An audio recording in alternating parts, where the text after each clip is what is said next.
नमस्कार, मी संकेत Deshpande. Top news मराठीमध्ये आपलं स्वागत. नंदुरबारमध्ये लक्झरी कारमधून होणारी गुटख्याची आंतरराज्य तस्करी उघडकीस आली आहे. नंदुरबार उपनगर पोलिसांनी धडक कारवाई करत या गुटखा तस्कराला बेड्या ठोकल्यात. गुजरात राज्यातून महाराष्ट्रात लक्झरी कारद्वारे बेकायदेशीर प्रतिबंधित गुटखा विक्रीसाठी आणला जात होता. या कारवाई दरम्यान पोलिसांनी लक्झरी कारसह 16,61,000 रुपयांचा मुद्देमाल जप्त केला असून आरोपीला न्यायालयात हजर केलं होतं. यावेळी न्यायालयाने संबंधित आरोपीला 3 दिवसांची पोलीस कोठडी सुनावली आहे.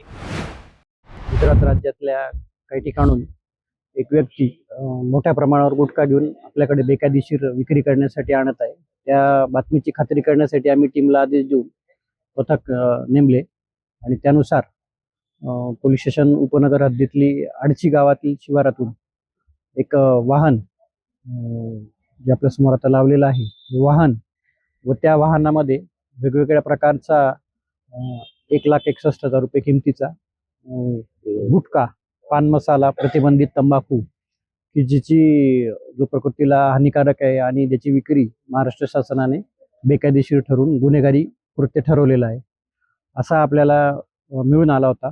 त्यावेळेला आपण रेड करून तो गुटखा जप्त केलेला आहे. अन्न व सुरक्षा महामंडळ FDA सुरक्षा अधिकारी यांच्याकडून पंचनामा करून त्यांनी रीतसर फिर्याद दिल्याने त्याचा तपास चालू आहे. एकूण 16,61,000चा अंदाजे मुद्देमाल याच्यात जप्त करण्यात आलेला आहे आणि यातील आरोपी आहे अटक आरोपी शिंदे, तर याला मान्य न्यायालयासमक्ष उभं केलेला असता मान्य न्यायालयाने त्याची 3 दिवस पोलीस कस्टडी रिमांड दिलेली आहे आणि पुढील तपास चालू आहे. सदर गुटखा हा गुजरात राज्यातून वेगवेगळ्या ठिकाणून त्याने आणलं आपल्याकडे नंदुरबार शहरात विक्रीसाठी तो देणार होता असं समजलंय. त्याची फॉरवर्ड लिंक आणि बॅकवर्ड लिंक दोन्ही गोष्टींचा तपास चालू आहे.